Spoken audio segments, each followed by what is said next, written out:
Welcome to Mystic Realms Recap. Links are in the description below. Please show some love of the author and me. On to the show. The relationship between Norfeller and Lin Li was not like any other master and servants. Including Ujfalusi, the other servants Lin Li had established sole contract with only showed loyalty to him because of the requirements of the contract. Unlike them, Norfeller requested to establish a blood oath with Lin Li voluntarily. Although it was partly due to the will of his former master, Norfeller did it out of loyalty to Lin Li. This special bond he had with Norfeller made Lin Li boil in shock and rage when he turned to look at the situation after he managed to stabilize himself. He raised his arm to cast the debris of the star's thunderbolt towards Osric's body. Despite knowing that Osric could use nothingness to absorb his thunderbolt, he couldn't care less now. Osric did not dare to belittle thunderbolt. He let go of nothingness he was using against Norfeller to create another crack in the void. It was what Lin Li had predicted. The thunderbolt entered the crack and vanished. However, delight appeared on Lin Li's face after he saw the thunderbolt disappear. He could feel the aura created by thunderbolt despite it entering the crack. That could mean two things. 1. The thunderbolt was too powerful. 2. He had gained tremendous mastery in the spell. Hence, this implied that there was a chance for him to reacquire Thunderbolt if he were to acquire nothingness. Of course, the prerequisite of regaining Thunderbolt was to defeat Osric. That hope was too insignificant. Norfeller sped from the battlefield and into the crowd who had yet to enter the battle. It would be a mistake to charge towards a powerhouse like Osric as a group, as the team of mages would definitely not be able to deal with Osric's attacks. Lin Li's Death Knights were not excluded from the list either. Despite having one Retribution Knight, they wouldn't be able to make any difference in a battle of such a level. Even legendary powerhouses like Ujfalusi and the Lord of Nightmares would not have the right to participate in such a battle. They would only be killed like ants by Osric. Hence, Osric's opponent could only be Lin Li, Anduin, Rosen, Aldwin, and the alchemy colossus controlled by Goblin Angel Anno. Of course, any bit of careless would turn them into Osric's ants as well. The only thing they should be thankful for was the fact that although Osric owned the ability of level 26 or level 27, he had not used any magic. He had been acting like a warrior. A mage in the sanctuary realm would have slaughtered everybody in a split second. Lin Li secretly speculated that it had to be due to the fact that Osric had not let the perfect body integrate with the soul yet. After all, being a sanctuary master would not discount him of the need to use his mental strength to cast any magic. The source of mental strength had to come from the soul. However, this did not mean that Lin Li and the rest had the ability to defeat Osric. A perfect body and the debris of the stars' nothingness were not things that Lin Li and the rest could match up to. The gigantic spear in the alchemy colossus' hands was broken in half by Osric's nothingness, and its body was covered in wounds of different sizes. Angel Anno, the controller of the Colossus, had also become more conscious of his frenzy earlier on. His heart was incapacitated by the tremendous fear created by Osric. It seemed like he had lost the guts to attack Osric. The situation worsened for Lin Li and the rest of the men. Their spells, regardless of how powerful they were all absorbed by Osric's nothingness. They were forced to the edge. Their gorgeous and expensive magic robes had all become torn and tattered like the costumes of beggars due to the effect of nothingness. They were barely covered. It was as though pain was not a word in their dictionary. Fresh blood flowed down their bodies and splattered all over their surroundings as they moved to cast their spells. Despite feeling desperate and helpless deep inside, they continued to cast their best spells. Rosen escaped to the edge of the battlefield. His expression twisted as he went into deep contemplation. Finally, he gritted his teeth and took out the staff he used to summon the dragons. He started to recite his spell, and his expression became more and more agonized as he continued to recite the spell. The two magical gemstones on the staff lit up slowly. Roar! A thunderous growl from the dragons echoed through the abyss. As they charged towards Osric, Rosen spat a mouthful of blood. The two magical gemstones on the staff shattered at the same time. It was obvious that the summoning of the dragons made Rosen pay a high price. Not only that, but he would never be able to summon the dragons with the staff again. Although the two ancient gold and silver dragons had not reached the sanctuary realm, their appearance in battle was of help to a certain extent. However, the wounds that multiplied on their bodies rapidly suggested that they would not be able to endure for long. Rosen downed a bottle of potion to suppress his injuries. He changed his staff and re-entered the battlefield. Fire demon, call out your Zako demons. Let him taste the feeling of getting bitten by an army of ants. Lin Li ordered the fire demon within Balak's crystal.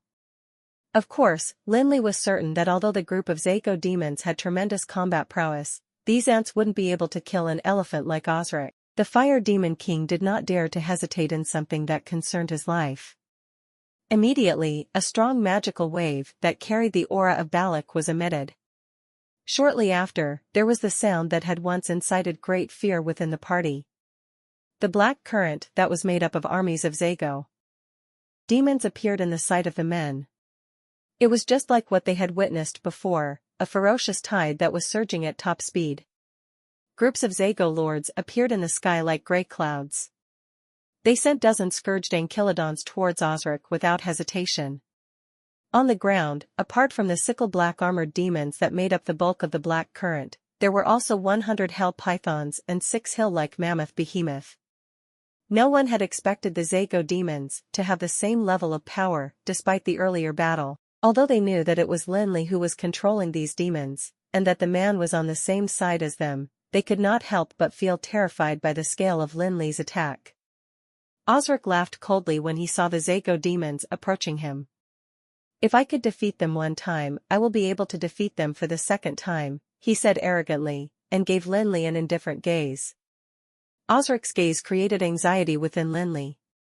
Although he wanted to retort, his rational mind convinced himself that what Osric had said was definitely not empty words. When Osric had set foot onto the 72nd floor of the abyss, he'd still been able to defeat Tyrant Balak, despite such a formidable army of Zako demons. He'd managed to collect Balak's crystal and take over the 72nd floor of the abyss. Although Osric was a body that was controlled by a soul imprint, Lin Li had the tremendous energy from Tyrant Balak and his Zako demons. The black current that was made of Zako demons finally entered the battle. The scourged ankylodons in the sky swooped towards Osric.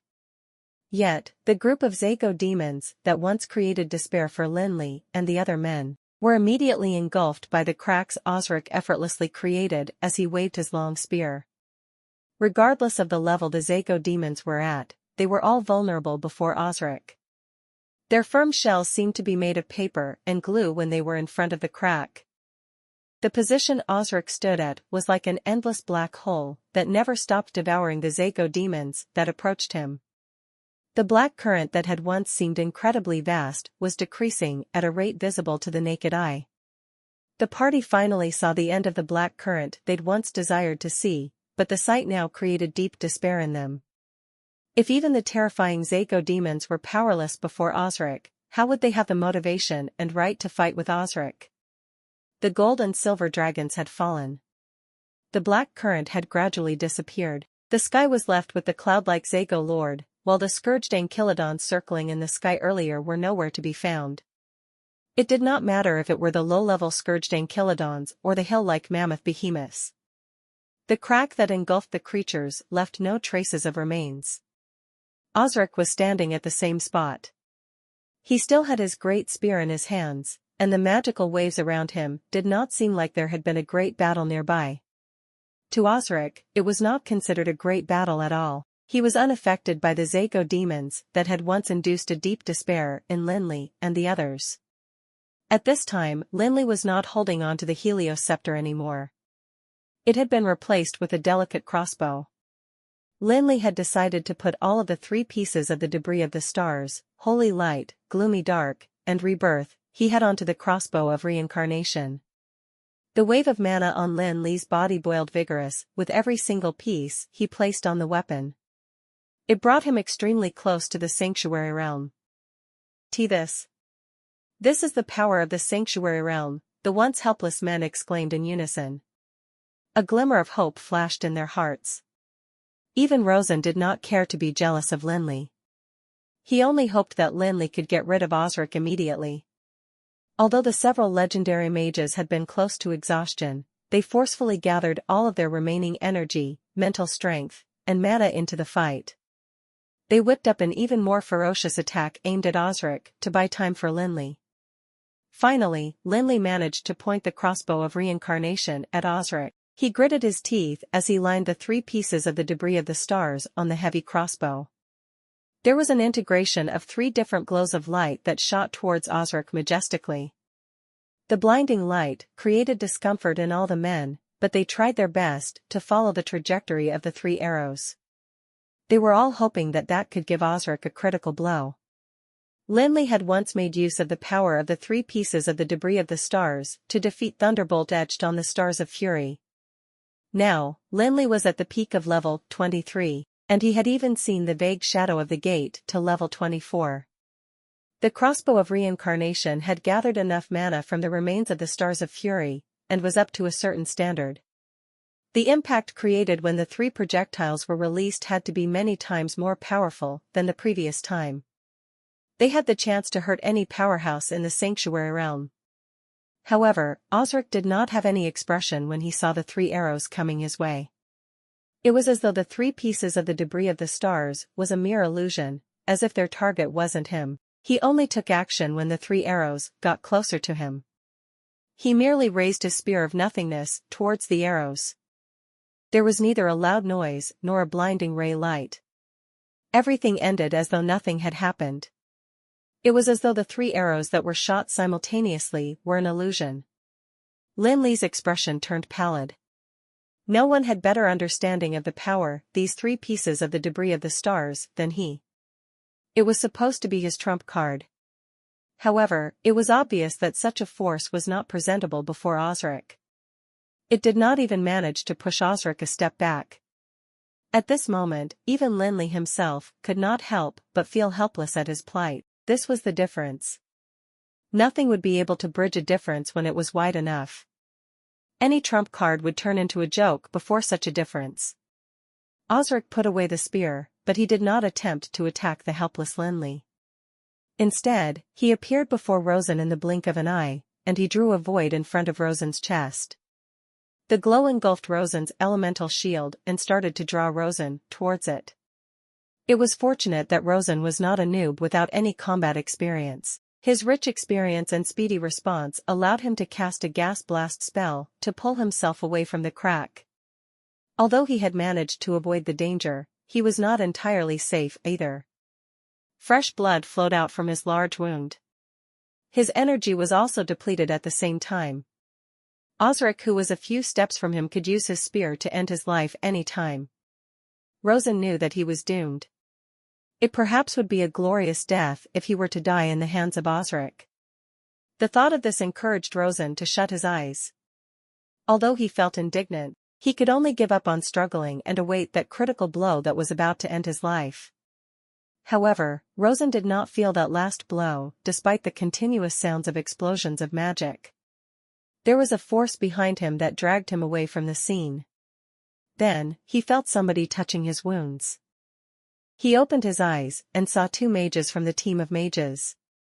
One was about to apply a healing potion on his wounds, while the other was gripping onto a bandage nervously. Why didn't Osric kill him when he could very well do that by moving 1 or 2 steps towards him? He could very well wave his spear, and no one would be able to save him. Lin Li was incredibly doubtful of Osric's intentions. His mind continued to replay the scene that happened earlier. Why did Osric put away his long spear when Rosen had already given up on struggling? Why did he change his target to Anduin and Aldwin all of a sudden? This is fishy. Osric was a powerhouse in the sanctuary realm. Powerhouses in the sanctuary realm would never play such childish tricks on their enemies. They would never be affected by any emotion as well. To them, every action towards their enemies would be with the intention to defeat and kill them. Could there be any reason behind his unusual actions? Lin Li thought about the time when he lost his ability to defend himself after he launched the 3 pieces of the debris of the stars at Osric. That was a really good time for Osric to get rid of himself, and Osric had readied himself to slay Lin Li. Why did he change his target to Rosen all of a sudden? Could it be that the butcher had become merciful? No, it definitely wouldn't be the case. Then, if it was possible, could there be anything that was restraining Osric that contributed to his unusual actions? Lin Li did not believe that Osric would be resurrected at such a coincidental timing. His slumbering body probably woke up in surprise when the men were prepared to touch the crystal coffin. There was also a possibility that he was disturbed in his sleep when the men were battling the Zako demons. If he really woke up before the desired timing, his perfect body would not be perfect either. It could have been due to the prematuration of this body or that the integration with the soul imprint happened too quickly. No matter what, this was certainly the key to resolving this adversity. The thought of that rejuvenated Lin Li's spirits. He continued to work with Anduin and Aldwin as they attacked Osric. While he did that, he tried to observe Osric very closely. Could that be due to the distance? Lin Li muttered as he thought about the battling scene earlier on. Osric had never moved out of a certain perimeter when he was dealing with both the Zako demons and the legendary powerhouses. Of course, that did not exclude that Lin Li and the rest were too weak to be a threat to Osric. However, Osric's actions of ending his battles abruptly seemed to best prove this hypothesis. With this in mind, Lin Li managed to direct more focus onto Osric's movements. His plan helped him to notice certain details that he'd failed to pay attention to before. Osric certainly did not just give up on Lin Li and Rosen. There were many times in the current battle where Osric had great chance of killing them if he chose to advance forward. Yet, he always turned away to deal with other enemies after a while. This was the reason that helped Lin Li and the other men sustain this battle. Otherwise, Osric's ability could very well doom them without any effort on his part. Seeing that Osric could neither use magic nor move out of certain boundaries ascertained Lin Li's perception that Osric had yet to put in any effort in the battle. It was definitely not that he was merciful, but of his inadequacy. To test out his theories, Lin Li headed into the danger zone he had been suspecting. As expected, his initiative invited Osric towards him immediately. This time, he did not use any powerful spell on him, but merely focused on dodging Osric's attempt to attack. He inched towards the edge of the boundary, slowly. Finally, Lin Li saw Osric turn away from him. He was delighted. He was now extremely confident of his theory. He discovered that Osric was restrained to 100 meters in radius from the crystal coffin. He would turn away if he were about to get any further than that. This crystal coffin that was made of the resting crystal was the real eternal furnace. The secret that was limiting Osric's movements had to be inside the eternal furnace. However, knowing Osric's weakness was one thing, but making use of it was another. Not to mention that he had no idea what would happen if he were to lure Osric out of the boundary. There was no one with the ability to invite this level 26 or 27 figure out in the first place. Actually, things might have worked out if they had escaped from Osric earlier on. Unfortunately, they had all been shocked by Osric, and they thought that wrestling with the man was the only way out. Now, it was not impossible to leave Osric here and call for a retreat, but after discovering the issue, Lin Li did not intend to give up like that. After all, his 4 pieces of the debris of the stars were all within the crack of the space. If he were to leave, wouldn't he be suffering a huge loss? After estimating the scope of Osric's movements, Lin Li's gaze started to flicker back and forth between the crystal coffin and Osric. He started to calculate possible ways to deal with him. Suddenly, he thought about the incident before when Norfeller tried to save him. Although his forceful employment of the abyssal force did not manage to suppress Osric, it was one spell that had a little effect on him. With this knowledge, Lin Li suddenly had an inspiration. A plan formed in his mind gradually. Angelano, have you died? Respond to me if you don't wish to die. What, have you thought of an idea? Angelano asked timidly from afar. He had been hiding far from the battlefield in his damaged alchemy, Colossus. He had lost courage to participate in the battle against Osric. I have a task for you. Later, Lin Li told Angelano his plan as he continued to coordinate with Anduin and the other legendary powerhouses to attack Osric. If your plan fails, I'm definitely going to die.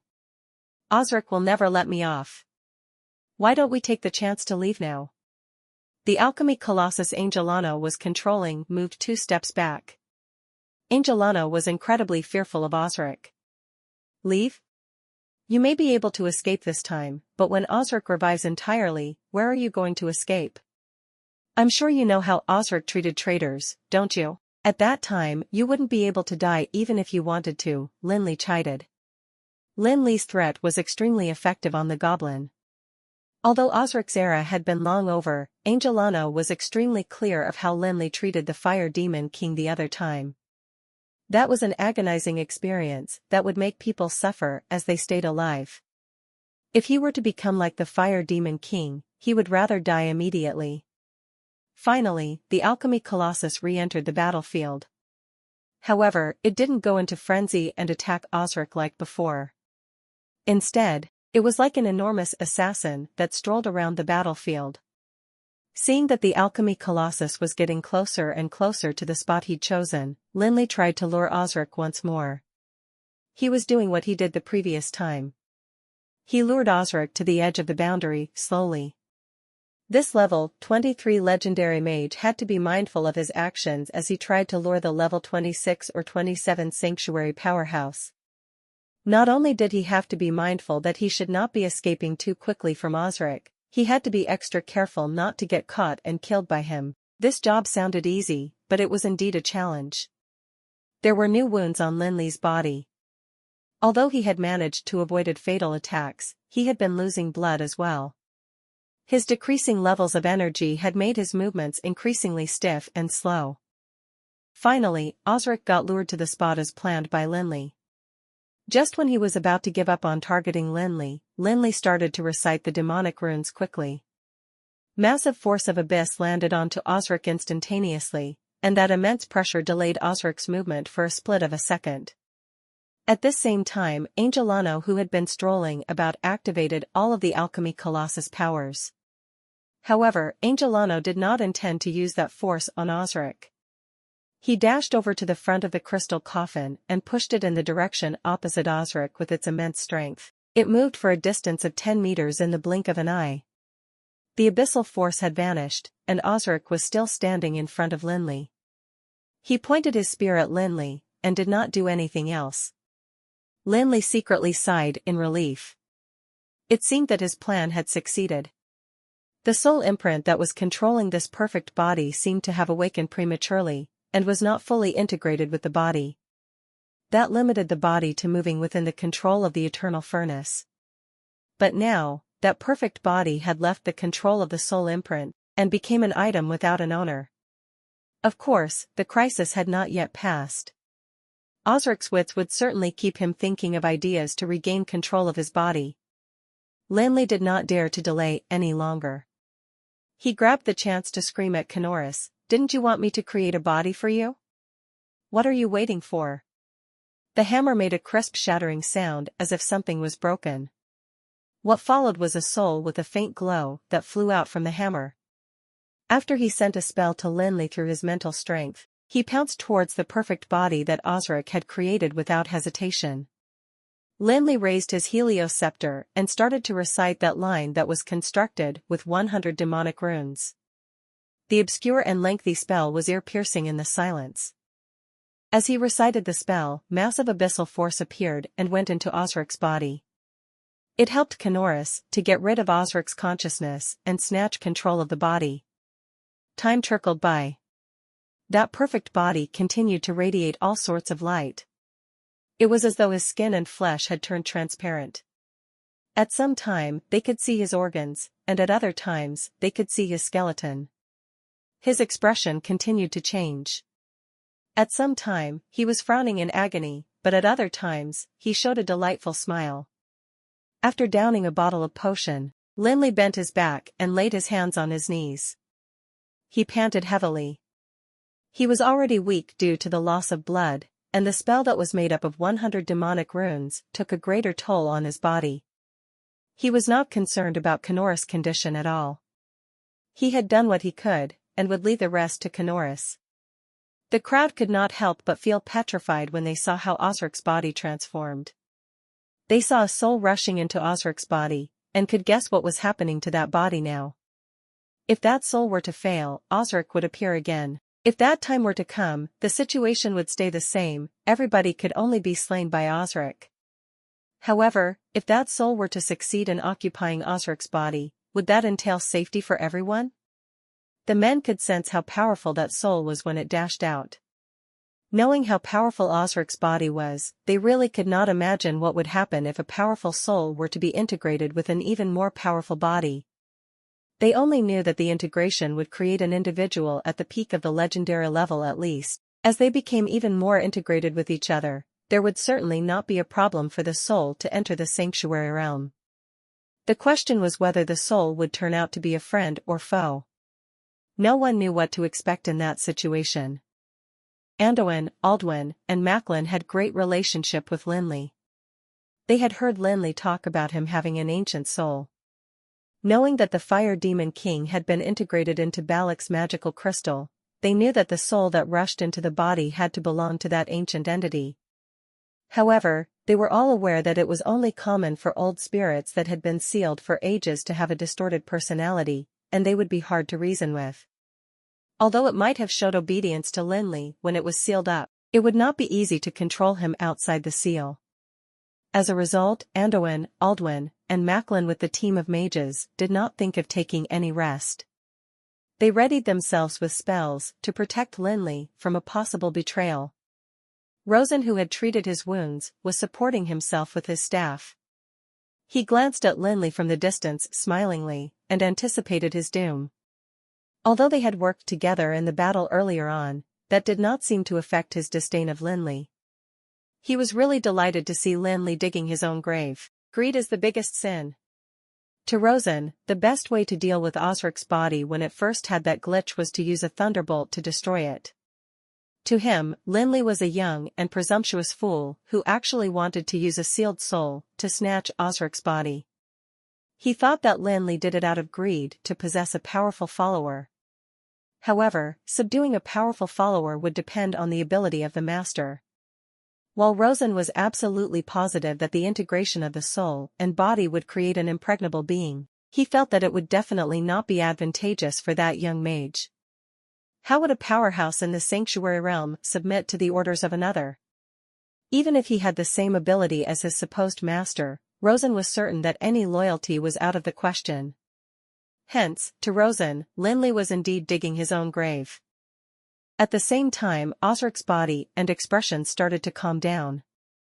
The glow of magic that emitted from that body became more subtle as well. Osric's body, or Kanoris, opened his tightly shut eyes to look at his surroundings. His gaze then landed on Lin Li, and he gave him a mysterious smile. Kanoris' actions did not make Anduin and the rest relax at all. They became very tense, and the staffs in their hands were all glowing immensely. They were prepared to strike at Kanoris any time. Lin Li, however, mustered his bit of recovered strength to hoist himself up. He gestured at Anduin and the rest to stop them from what they were intending to do. He had the same smile as he fixed his eyes on Kanoris, who had gained a new body. Kanoris breathed in deeply, and suddenly started to recite demonic runes. The spell that seemed so obscure and lengthy to others flowed out of his mouth smooth and light-heartedly as though he was humming an ancient folk song. Anduin and the others grew anxious when they heard Kanoris' recitation, but they remembered Lin Li's gesture when he tried to stop them. They forced themselves to feel less wary of Kanoris, but their hands were all tightly gripping their weapons. Rosen, on the other hand, was prepared to watch a good show from the distance. However, the results of Kanoris' demonic runes had an extremely familiar effect that stupefied everyone. That spell created a servant contract. Servant contract was something not foreign to these mages. In fact, followers of normal mages that willingly joined them would usually request to establish a servant contract with them. Unlike the blood oath, soul contract, and slave contract, the servant contract would ensure that the servants did not lose their right over themselves. It protected servants from the need to offer their body and powers to their master. Also, it was rid of the terrifying clause that the servants had to die alongside their masters. The servant contract was like an employment relationship. It helped to ensure that the masters would not exploit and mistreat their servants unreasonably, and that the servants would not do things that would harm their masters. No one would have thought that the soul that claimed the body of Osric had no intention of harming Lin Li with his immense powers. Instead of parting ways with Lin Li, this soul actually established a servant contract out of free will. From the effects of the contract, it was obvious that Lin Li was the master, and the soul that claimed Osric's body was the servant. This meant that this powerhouse with an ability close to the sanctuary realm would have to take Lin Li's orders for as long as Lin Li wanted. Rosen was flabbergasted. Did that soul turn into a fool, because he was sealed up for a long time? How could he let go of such a good opportunity to regain his freedom?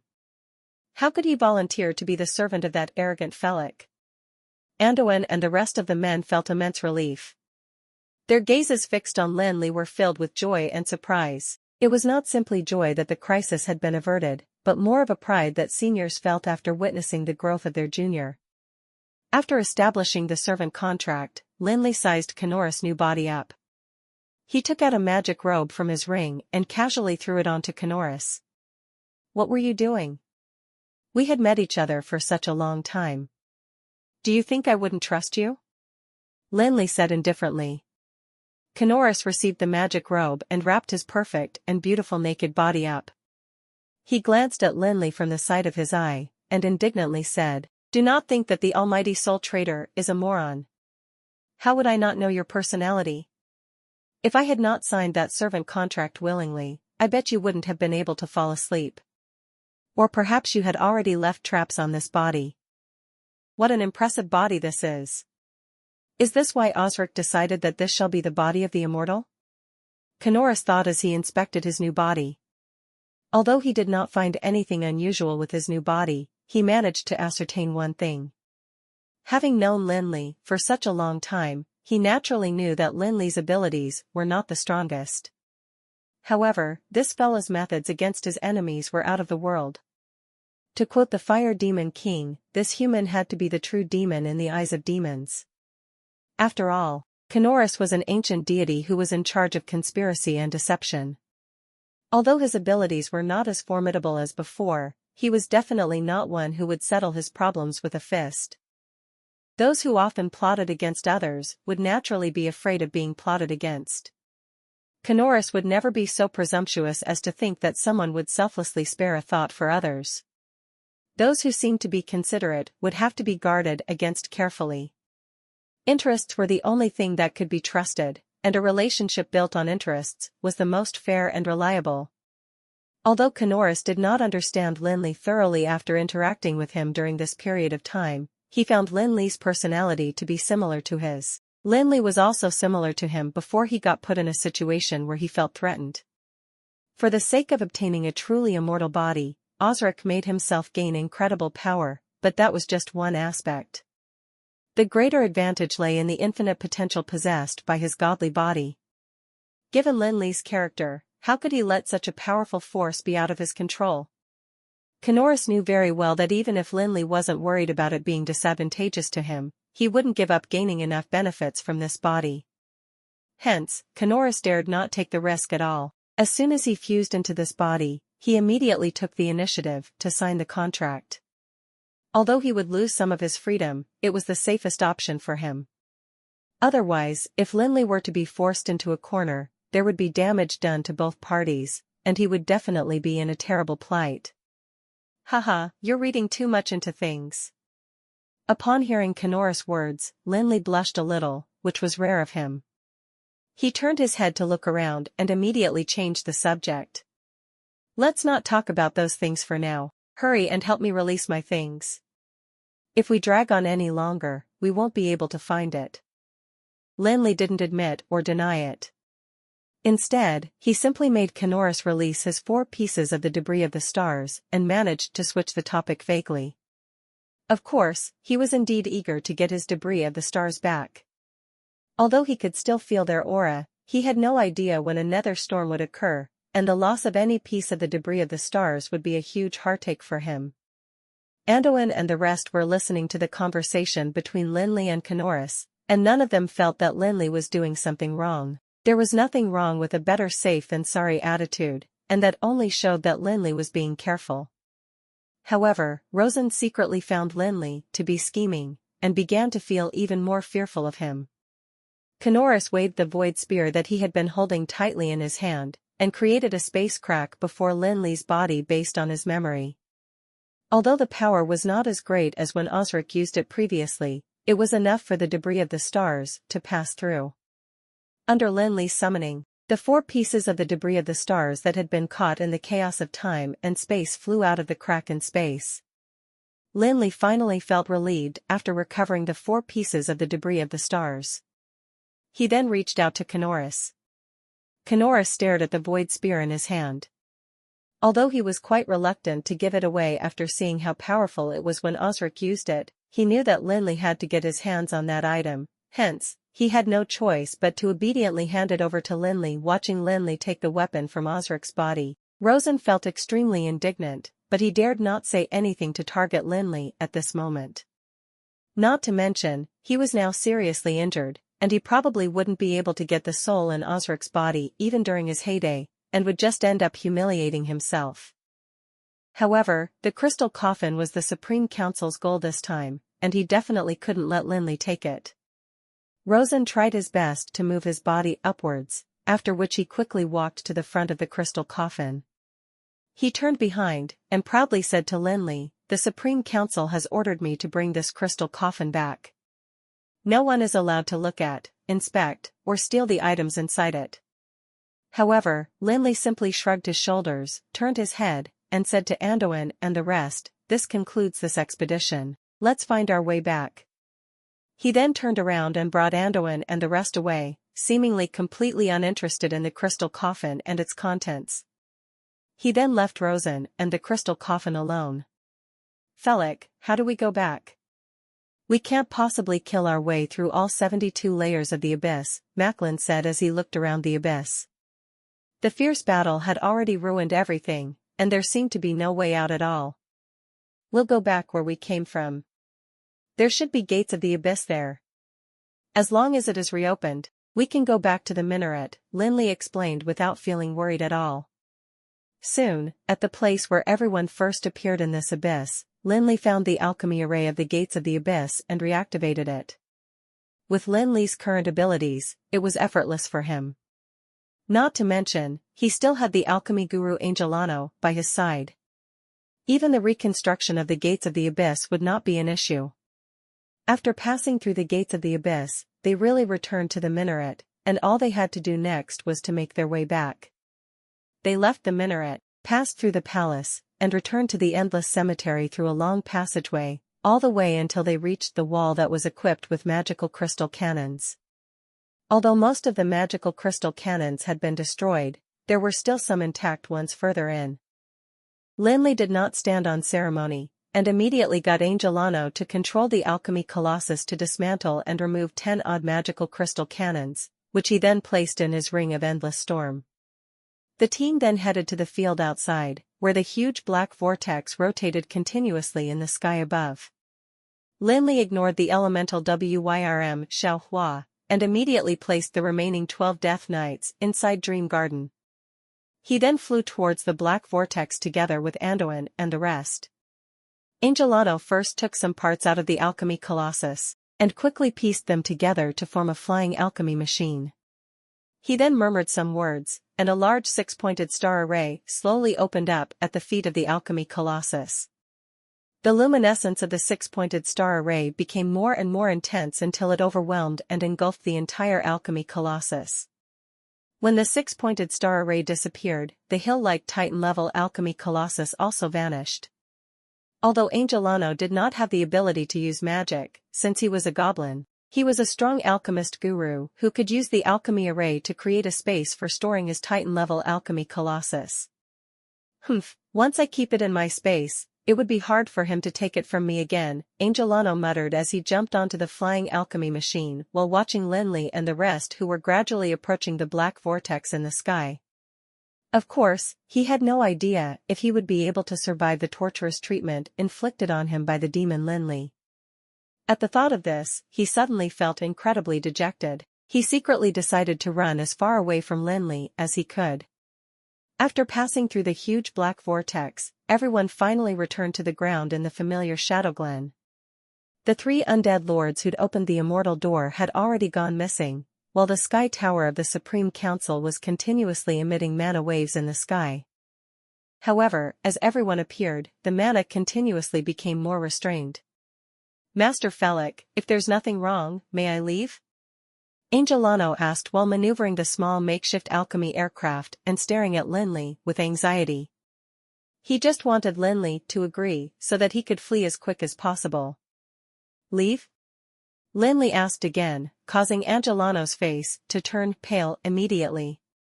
However, what he said next made Angelano's horror turn into joy. Didn't you want that magical crystal? I do, if you're willing to give it to me, I'll definitely take it. Angelano exclaimed in joy as he nodded profusely. I'll definitely stick to my promises. Take it, Lin Li said as he took out Balak's magical crystal and handed it to Angelano, who had a look of disbelief. Angelano extended his hand. Just as he was about to grab the magical crystal, he suddenly retracted his hand again with a look of dismay, and said, Master Felix, can you first take out the fire demon, otherwise? When Angelo manipulated the Titan-level alchemy colossus, he had incredible combat power that was close to the sanctuary realm. However, due to his body's quality, he was weaker than an ordinary human, yet the Fire Demon King was a powerhouse who was near the sanctuary realm, and was extremely powerful as well. Even though the Fire Demon King could not fight Lin Li at all, it was a piece of cake for him to kill an insignificant goblin. Oh, I haven't considered it enough. It's not impossible to let the fire demon out, but this process is still quite difficult. Why don't you wait for this whole thing to be over and come back with me? I'll think of a solution.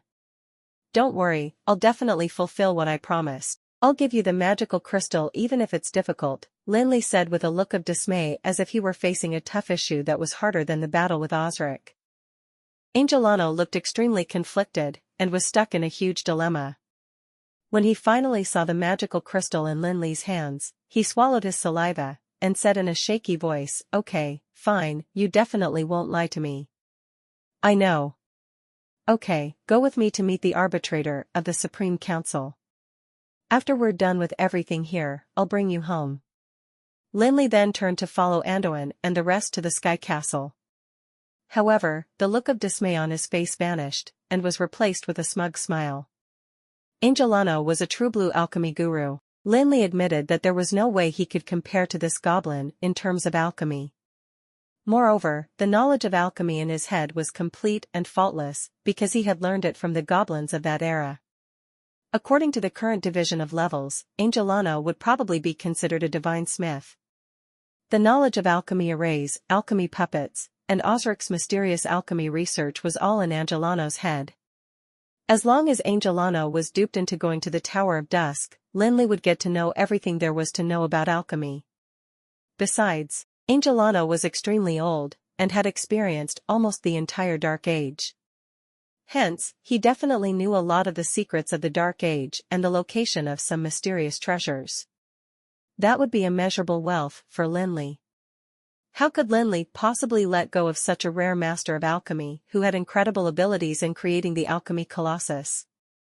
Lin Li was just lying to him when he said that he couldn't take the Fire Demon King out of Balak's magical crystal. He was just trying to lure him back to the Tower of Dusk. The Fire Demon King had signed a harsh soul contract with Lin Li, and as long as Lin Li gave his commands, the Fire Demon King would have to leave the magical crystal obediently. Angelano naturally didn't know that he had become a fish caught on Lin Li's hook. With joy written all over his face, he followed closely behind Lin Li. He seemed to have changed his impression of him as he thought, this human demon may be a bit cruel, but he is a man of his word.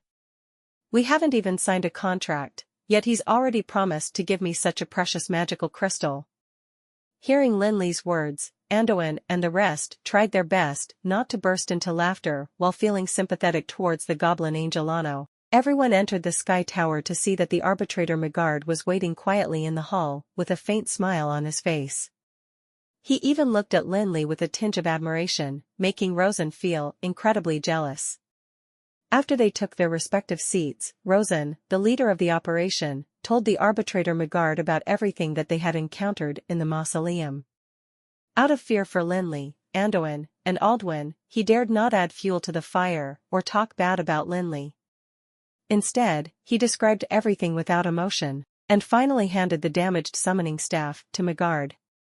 Okay. Megard nodded slightly, and motioned for Rosen to return to his seat without making comments. Instead, he looked at the crowd, and slowly said, I think you must be curious why the Supreme Council values the crystal coffin so greatly, and why I let those 3 undead lords off. Even Rosen had no idea what the Supreme Council wanted the crystal coffin for, and merely knew that it was the main agenda of the trip this time. Anduin was still guessing which weapon it was that was so strong that it could destroy the Felon Kingdom. Clearly, he had guessed wrongly. The 2 authoritative figures of the Supreme Council were full of doubts, not to mention Lin Li, Aldwin, and the rest. When they heard Megard's words, everyone immediately paid more attention and waited for their doubts to be resolved. Don't be mistaken, this is not what I meant, but what Juresko's intentions are. Megard looked away from the crowd, and raised his head slightly to look into the distance as if he were reminiscing about something. He then slowly said, Anduin and Rosen both know that the Supreme Council had obtained some information about the mausoleum a long time ago. In reality, Juresko had already discovered Osric's mausoleum not long after Osric died. He simply chose not to explore the mausoleum back then. Juresko had long discovered the mausoleum of the High Lord Osric, but that wasn't surprising, since Juresko was definitely strong enough to find the mausoleum with ease. However, since he had already discovered it long ago, why explore it only now? That was what puzzled everyone.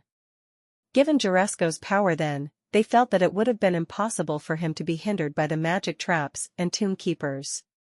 At that time, Emerald had just experienced countless wars, and almost none of the ordinary armies or the legendary and sanctuary realm powerhouses could remain neutral and stay out of the war. Apart from countless casualties, the war also resulted in the demise of the High Elves and the rise of mankind. It had also caused severe trauma and damage to the world. Back then, the world was almost full of damage and holes, so much so that the fragile space could not withstand a small crack at all. With Juresko's power, had he delved into the crack, it would have been very likely for him to cause a large-scale collapse of the space. It might have even brought devastating disasters to Amril, Megard explained slowly.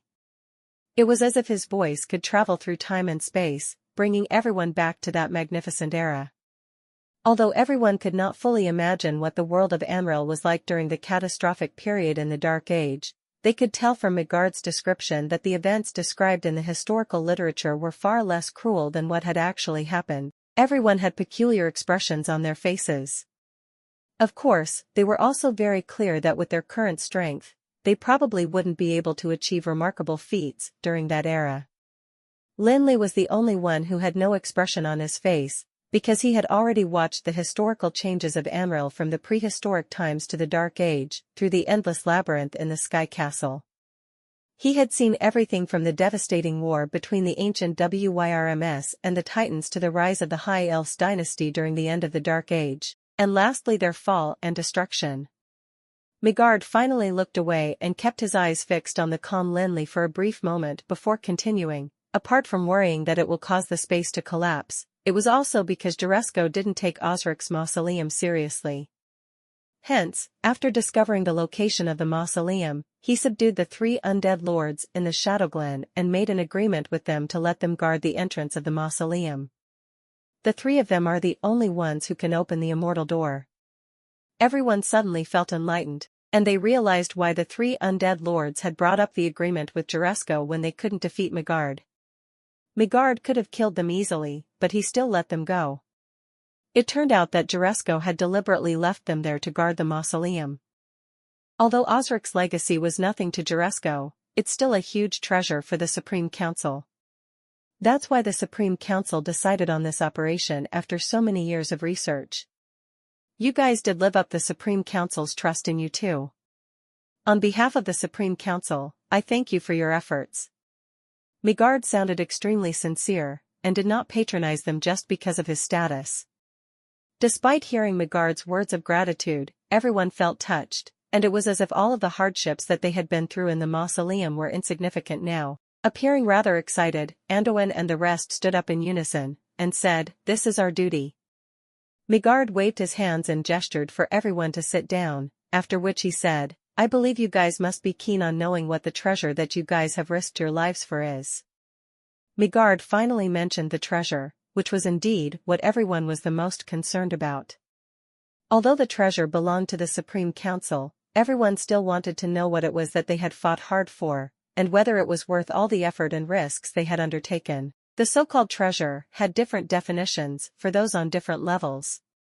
For ordinary people, countless gold coins could be considered a huge treasure, but for mages, countless magical equipment and magical crystals were the true huge treasure. However, they were not for the Supreme Council. Hence, everyone was full of curiosity about the huge treasure that Migard was referring to, and almost all of them held their breaths while waiting quietly for the answer. The huge treasure is not the crystal coffin that is made of resting crystal, nor is it the perfect body created by Osric. It's not a magical weapon, either. It's a very important piece of information. After pausing for a moment, he shifted his gaze onto everyone, only to see that they were confused. He continued. This information includes the essence of the magic research that the High Elves had accumulated over the years. In addition, it also includes pharmacy, inscription, alchemy, forging, and several other fields of study. It can be considered an encyclopedia that covers all knowledge about Amrel. When they heard Migard mention that the huge treasure was actually a piece of information, everyone found it to be bewildering even though the information was still very important. However, with Migard's further explanation of the all-encompassing encyclopedia, everyone got a great shock, and some of them could not even believe their ears. Ever since the High Elves dynasty was overthrown at the end of the Dark Age, the magical civilization of Amrel had also fallen into the doldrums. Not only was there no development, there was also a huge regression. However, the field of magic was considered lucky to have maintained its standards, unlike pharmacy, inscriptions, forging, and so on, which had now become far inferior to the previous level. There was also some knowledge that had become lost in history. For example, Angelano, a guru-level alchemist, could be considered a divine smith now, but back in the Dark Age, masters of pharmaceutics, masters of inscription, and forging masters were all considered insignificant. That was not due to human folly or the lack of hard work, but rather because of gaps in knowledge that were hard to make up for. Hence, development was near impossible. Even during the peak of the era of the prosperity of magic civilization, the High Lord Osric was still one of the most intensively learned figures in the field of High Elven magic. Besides, he was also a formidable figure who was a guru in all fields of study. Throughout the Dark Age, no one could compare to Osric apart from the immortal king and the High Elven queen. Everyone could completely imagine how the gaps in knowledge would be compensated for once one mastered the encyclopedia. The Supreme Council would then reintroduce the magic civilization of the High Elves, and that would be a breakthrough progression in the study of the entire human magic civilization. The encyclopedia was indeed considered a huge treasure, not only for the Supreme Council, but also for the entire human race. Watching as everyone's expressions turned from curiosity to shock, and from shock to euphoria, Migard nodded, and said, "This encyclopedia is in the crystal coffin that you have brought back. You guys should have already guessed what meaning it has for the Supreme Council and for human magic civilization. So, not only do I and the Supreme Council have to thank you, everyone else now and in the future will have to thank you for what you have done today." Migard was not exaggerating at all. Although Andoin and the rest had not experienced the war that broke out at the end of the Dark Age, and had not made a name for themselves or left a significant impact during the rise of humans, The encyclopedia that they obtained was definitely enough to allow them to leave their names in history as significant figures. After a long time, the excitement of the people gradually died down, and Rosen suddenly thought of the crystal coffin. Hence, he asked Megard, "Most respected arbitrator, since we only need the encyclopedia, why do you need the crystal coffin too?" Merely taking an encyclopedia and moving the hill-like crystal coffin were obviously very different from each other. In fact, Rosen had other intentions in mind when he asked that question, and that was to remind Megard that the body created by Osric and the powerful magical weapon that Osric used were all taken away by Lin Li. According to the order of the Supreme Council, those things ought to belong to the Supreme Council since they were originally in the crystal coffin. If you're enjoying my content, please consider donating a coffee or checking out my shirts on TeePublic. However, Megard didn't seem to have caught the hidden meaning in Rosen's words. Instead, he simply addressed his question by saying, "The crystal coffin is not just a coffin. As far as I know, it's a furnace that Osric used to create the perfect body. At the same time, it's also the core of the 8th sky castle of the High Elves. Unfortunately, the Supreme Council did not get hold of the eternal furnace that Osric created. Otherwise, we might have been able to replicate and reproduce the 8th sky castle."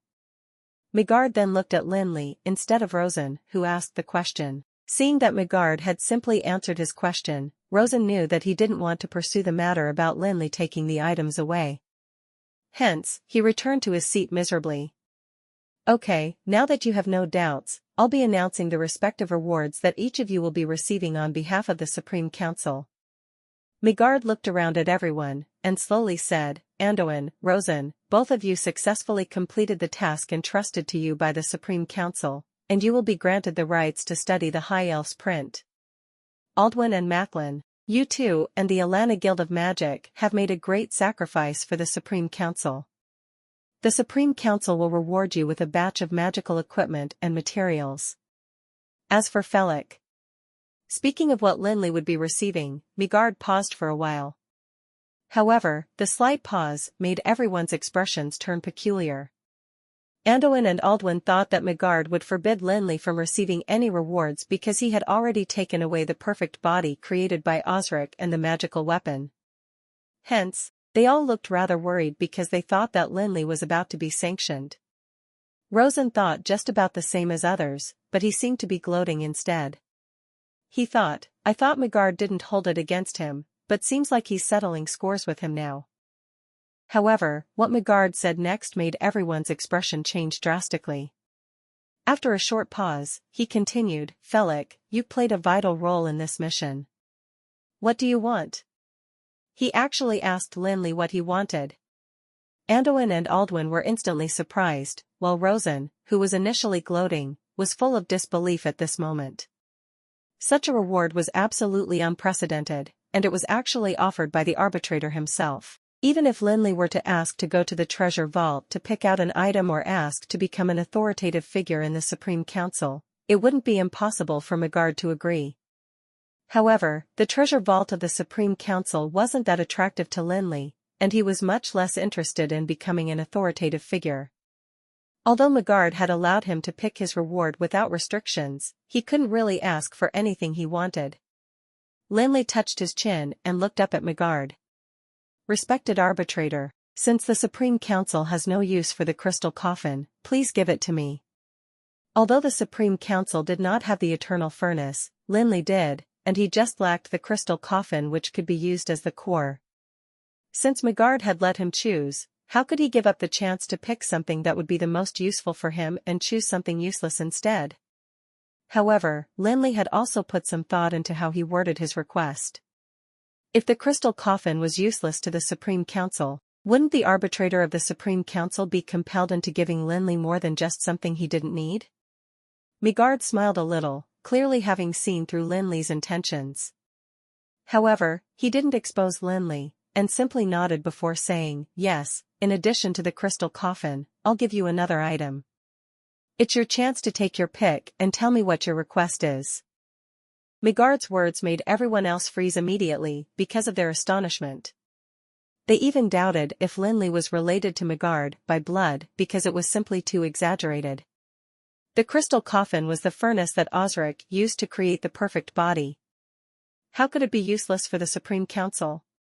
Not only did Megard give it to Lin Li, he even allowed Lin Li to make another request. They thought, is this the arbitrator I know? Even Lin Li was surprised when he heard Megard's words. Of course, it was one thing to be surprised, and another to grasp the opportunity. He would be a fool not to. After thinking about it for a while, he said, Sir, one of my companions, Angelano, has also contributed greatly in this mission. He has broken most of the magic traps that we encountered in the mausoleum, and he wishes to take a look at Osric's journal. Is this request a little too much? You mean that goblin who has mastered alchemy well? Get him to come here with Anduin tomorrow. I'll give him 7 days to read the part about alchemy in the journal, said Megard, who agreed to Lin Li's request readily. He then ended the conversation and told everyone to go get some rest. Lin Li decided to fight for this opportunity for Angelano, partly because he wanted to fulfill the original promise he made, and partly because of his own selfish reasons.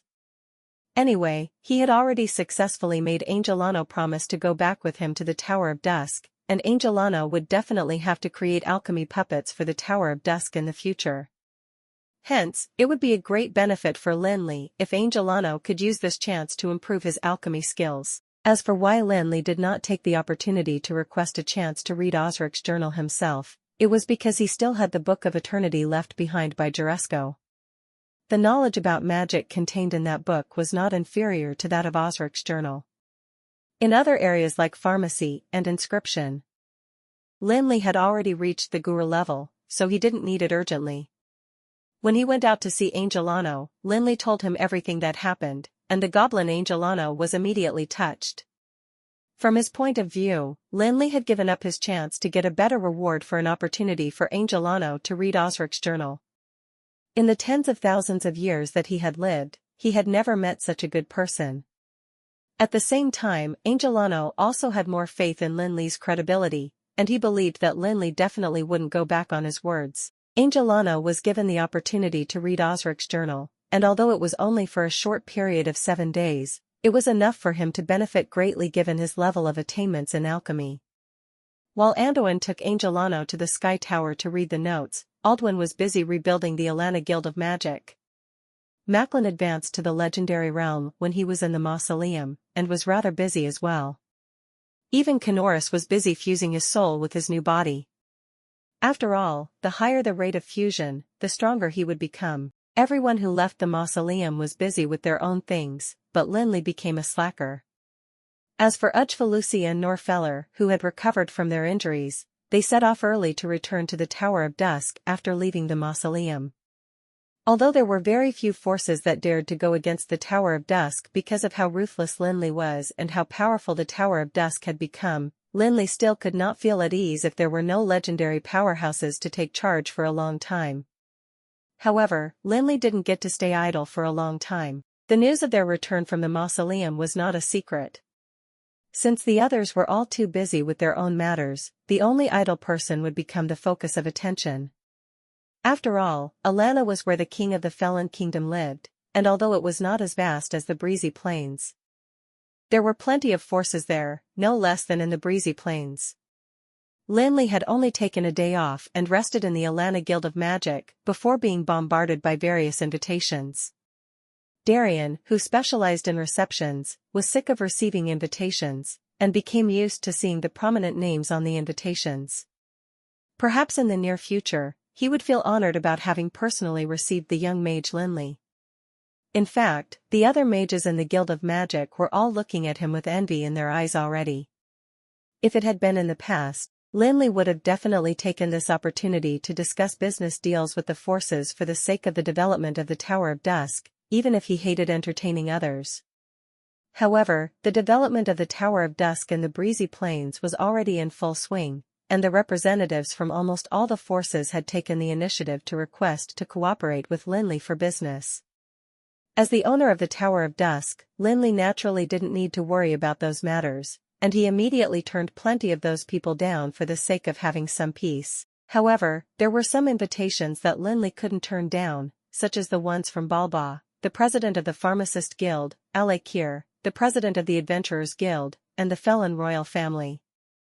In the past, Balba agreed to send Wilkinson and other pharmacists to the Tower of Dusk, and regardless of what his agenda was, they really did play a vital role in the development of the Tower of Dusk.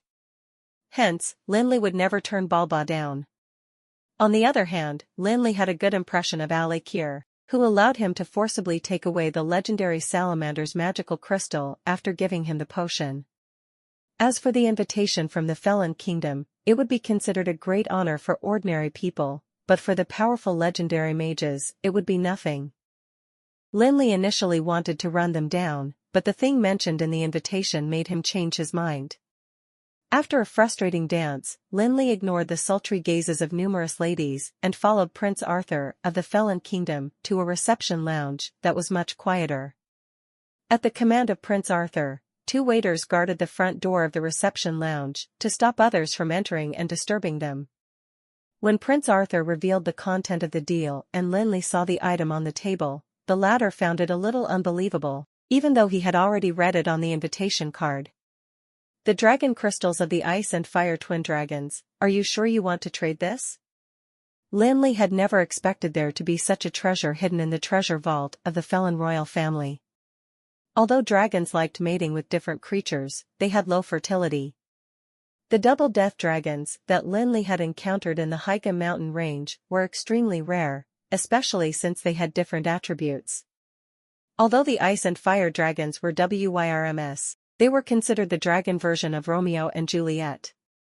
It wasn't wrong to call it an interracial combination, either. The fertility of dragons of the same element was already very low, yet not only did they have a love child, they produced an extremely rare pair of double death dragons. Of course, another possibility was that the conflicting attributes might actually increase the birth rate of the twin dragons. After all, without a leader, it would be a rare thing for them not to fight each other, and sparks of love were simply a miracle. Yes, I know that general wealth means almost nothing to Master Felix, and your Tower of Dusk doesn't lack any magical equipment. Hence, the only thing we could think of are these legendary dragon crystals obtained from the High Elf's treasure vault," said Prince Arthur, who seemed a little embarrassed as if he could not bring himself to give those 2 dragon crystals to Lin Li. Prince Arthur had personally traveled to the Tower of Dusk to participate in Lin Li's inauguration ceremony. Hence, he had witnessed the Tower of Dusk going from nothing to becoming a powerful force that was feared by many. Therefore, he showed great respect to the competent, young, and legendary President Lin Li. Lin Li could tell from Prince Arthur's words that the dragon crystals of the ice and fire twin dragons seemed to be extremely precious to Prince Arthur, but he only saw them as 2 legendary dragon crystals. However, the fact that the ice and fire twin dragons were more precious and rare seemed to have been completely ignored. However, Lin Li thought about it carefully and began to understand the situation better. For most people, the role of the magical crystals would be nothing more than just a mana source for alchemy arrays and magewefts. Based on those uses alone, the dragon crystals of the ice and fire twin dragons were indeed functional and rather similar to the other magical crystals of the same level. Hence, from a practical point of view, no matter how rare they were compared to the others, their value was about the same. However, for Lin Li, the value of the dragon crystals of the ice and fire twin dragons were far greater than that of average dragon crystals. Lin Li had finally found all 7 pieces of the debris of the stars, but he only had 5 of them, including nothingness. The other 2, polar snow and raging flames, had been found in the underground palace of the Dragon Mountain range earlier. However, Lin Li had yet to truly obtain them because he could not bear to let go of his ice and fire natural magical domain. Kanoris once suggested that he use the strong throne of darkness that had devouring abilities to move the ice and fire magical domain into the eternal furnace to allow it to be as strong as the conquering magewef. However, there was a harsh condition to be fulfilled, and that was that he needed to find 2 items to replace the polar snow and raging flames in the magical domain. Otherwise, Lin Li would never be able to use those 2 pieces of the debris of the stars without damaging the domain. The two items first had to have fire and ice abilities achieve complete balance, because any fluctuation might lead to the collapse of the domain. However, as the saying went, it would be impossible to find two identical Lis in the world. It was indeed a tall order for Lin Li to find two substitutes that contained ice and fire attributes, and could also strike a perfect balance in terms of mana waves. Even though Lin Li had left the underground palace for a long time, Lin Li still felt rather hesitant, and he could not decide if he should give up the domain or give up raging flames and polar snow first. Lin Li did not expect the problem that had troubled him for so long to actually have a turning point in the treasure vault of the Felon Kingdom. Of course, even if the two dragon crystals of the ice and fire twin dragons were not too different from ordinary legendary dragon crystals in Prince Arthur's opinion, it still wouldn't be easy for Lin Li to obtain them. 2,000 vitality potions. Lin Li had no choice but to admit that the Felon Kingdom had a huge appetite. Those potions were meant for warriors to break through their bottlenecks. Hence, 2,000 potions meant 2,000 strong warriors beyond level 15. One level 15 warrior didn't mean much, but 2,000 level 15 elite warriors would form a huge lineup that could easily kill the 3 undead lords in the Shadowglen. Master Felix, 2,000 potions are meant to be exchanged for these 2 legendary dragon crystals. If you can provide more, we will be willing to give you whatever you want as long as we can afford it, Felon said, clearly not hesitating at all. 2,000 potions were indeed of equal value to the 2 legendary dragon crystals. Besides, Lin Li desperately needed the ice and fire twin dragon crystals. However, with the power of the Tower of Dusk, it would require some time to produce 2,000 potions even with Wilkinson and the other pharmacists. The bigger problem was not manpower and time, but the herbs and materials required. In order to produce so many vitality potions, Lin Li would require large amounts of all kinds of precious herbs. Even the Elven Kingdom, which had rich supplies of those herbs, would face issues with providing such a large amount of herbs. A large amount of precious herbs is required for so many potions to be produced. I'm afraid it'd be difficult for the Tower of Dusk to produce that many in a short period of time given the current transaction volume, Lin Li explained with a look of dismay. However, he did not show any desperate need for the dragon crystals.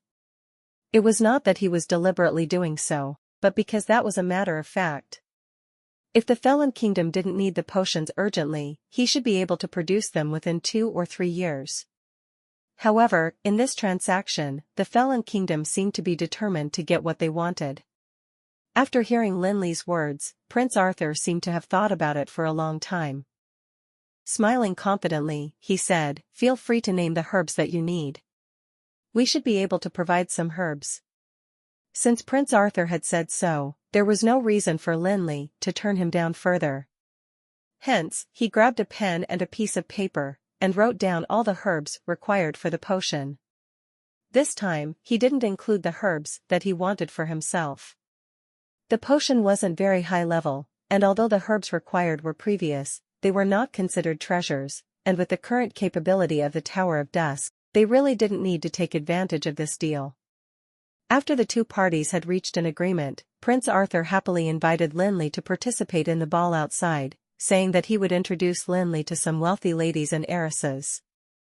However, Lin Li wasn't interested in those desperate women at all. Hence, he frantically turned down Prince Arthur's goodwill and left the Felon Kingdom. After 7 days, Lin Li arrived at the Sky Tower again, and obtained the crystal coffin that had been emptied out. Angelano had also finished studying the alchemy notes in Osric's journal, according to the agreement. Although it was only a short period of 7 days, Lin Li could tell from the look of excitement on Angelano's face that he had benefited greatly. Since everything had been settled, Lin Li did not plan to stay in Alana, and thus bade Anduin and Aldwin goodbye before taking Angelano and Canoris back to the Tower of Dusk. He had to hurry, because he wanted to complete the transaction with the Felon Kingdom soon and obtain the 2 dragon crystals in order to release the debris of the stars Polar Snow and Raging Flames, while keeping the domain intact. Although Alana was not close to the breezy plains, Lin Li and Canoris each used their power of flight to fly, while Angelano flew in his alchemy aircraft without stopping to take a break. They headed straight to the Tower of Dusk. and managed to see it in less than a day. The Tower of Dusk was much less crowded and lively this time as compared to Lin Li's previous return. Although he had been gone for a long time, the brutal actions chosen by the Tower of Dusk back then still made others fearful. No one dared to harbor ill intentions against the Tower of Dusk, and even the leaders of some forces who had such ideas would be betrayed by their subordinates who did not want to be implicated by them. The first thing that Lin Li did upon returning to the Tower of Dusk was to look for Wilkinson and the other pharmacists to instruct them to prepare the vitality potions while maintaining the normal operation of the pharmacy business as much as possible. The potion was considered a master-level potion in Amrel, but according to the pharmaceutical hierarchy in the Dark Age, it was just an ordinary advanced potion. Hence, for Wilkinson and the other pharmacists, it was not difficult to formulate such a potion, but the sheer quantity was the issue. It was the first time the Tower of Dusk had ever received such a large order, and according to Prince Arthur, it was just the minimum amount required by the Felon Kingdom. As long as it was within the range that the Felon Kingdom could afford, they would be willing to take as many potions as possible. At the same time, Lin Li could not help but be amazed. It was no wonder the Marathon family could rise so quickly from a smithing workshop to one of the largest top families in the Felon Kingdom. At the thought of how many armies there were in the Felon Kingdom, Lin Li could also imagine the size of every order received by the Marathon family, who owned 70% of the military ordnance business. Of course, the value of military ordnance was definitely incomparable to the vitality potion's cost. Every potion was probably worth a few hundreds pieces of elite equipment.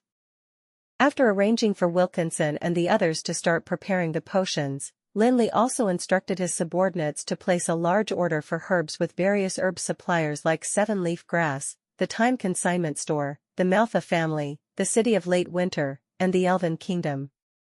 2,000 potions didn't seem to be much, but their every drop was made up of the essence of plenty of herbs. The 2,000 potions would require hundreds of tons of precious herbs that could not be found easily, even though they were not extremely rare. Having made arrangements for the order to be fulfilled, Lin Li suddenly realized that he had yet to see Jirian, despite having returned for a long time. He summoned Beckley and questioned him, only to find out that Jirian grew ambitious after reaching the peak of level 19 before Lin Li left, and was now bent on stepping into the legendary realm.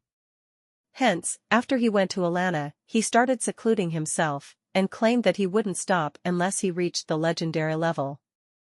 After dismissing them, Lin Li arrived in front of Jirian's room and shook his head helplessly after hearing the grunts coming from inside. He then knocked on the door, and yelled, "Master Jirian, the enemies are here." There was a loud thud in the room, followed by the sounds of footsteps shuffling quickly.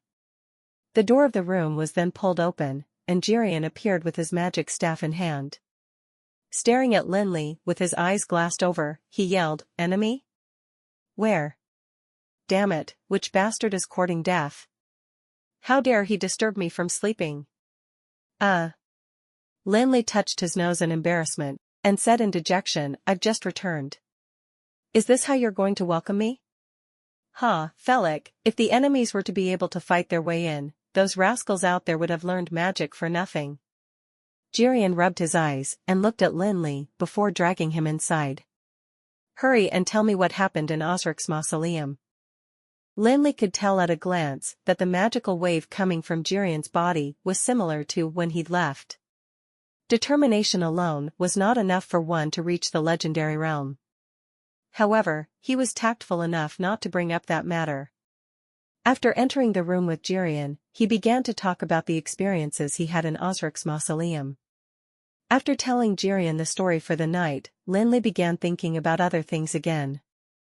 When he was waiting for Angelano and Alana, he had already considered the future plans of the Tower of Dusk in his free time. He had a rough plan for the sequence of events and things to be carried out.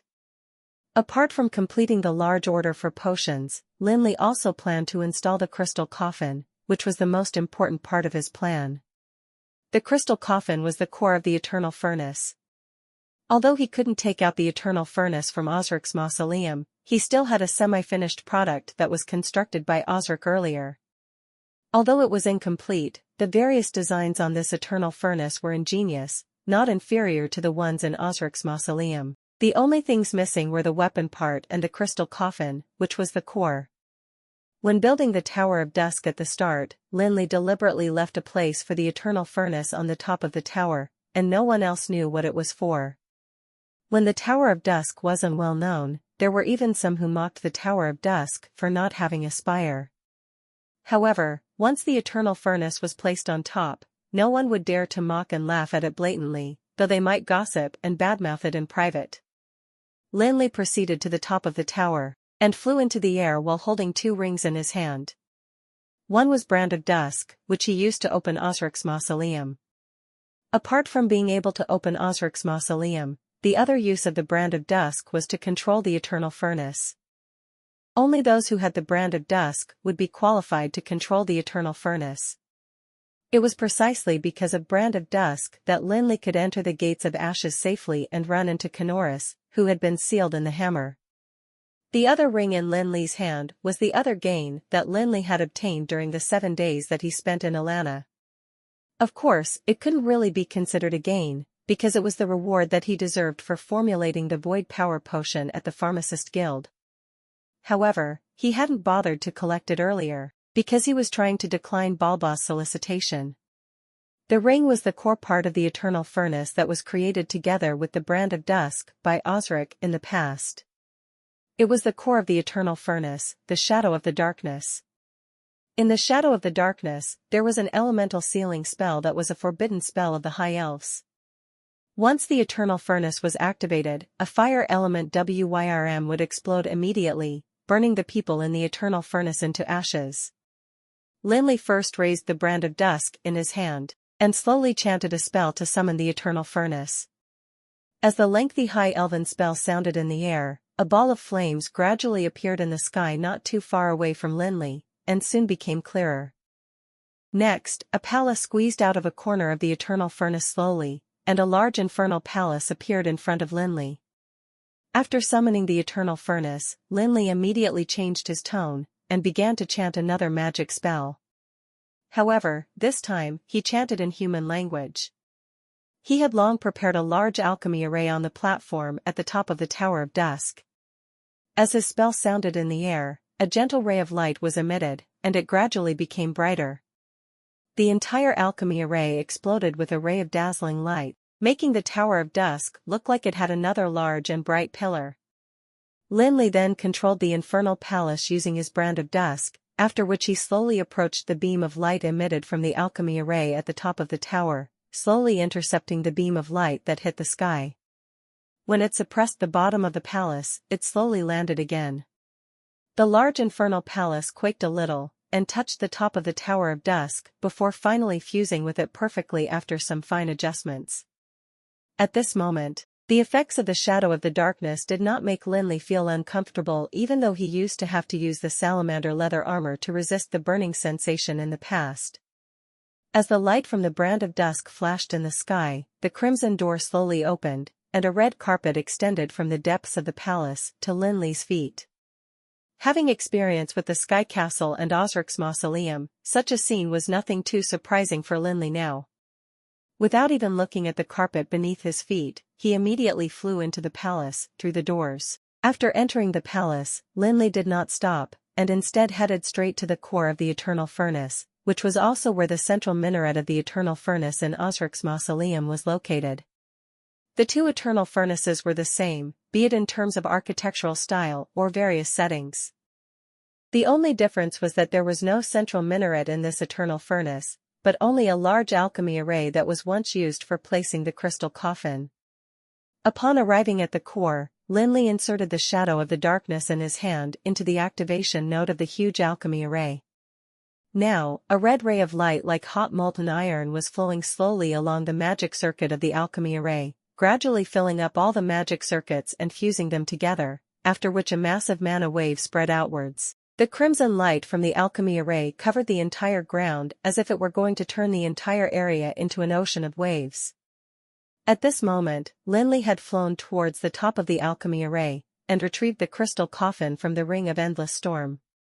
The crystal coffin landed in the sea of fire where the red light condensed. It floated on the surface of the ocean like a small boat on water. Lin Li had initially already taken away the magical crystal. However, when the crystal coffin landed above the crystal coffin, the rays of red seeped into the surface of the water, and the mage and alchemy array that had already been extinguished gradually lit up again. At this point, Lin Li finally completed the placement of the crystal coffin, and the eternal furnace had also regained its core, which was the most important part of it. The 8th sky castle seemed to have also become a complete prototype, 1. However, Lin Li knew that there were still plenty of things for him to do. When the 2,000 potions were completed, he would be able to obtain the dragon crystals of the ice and fire twin dragons, and then he would be able to get his ice and fire domain.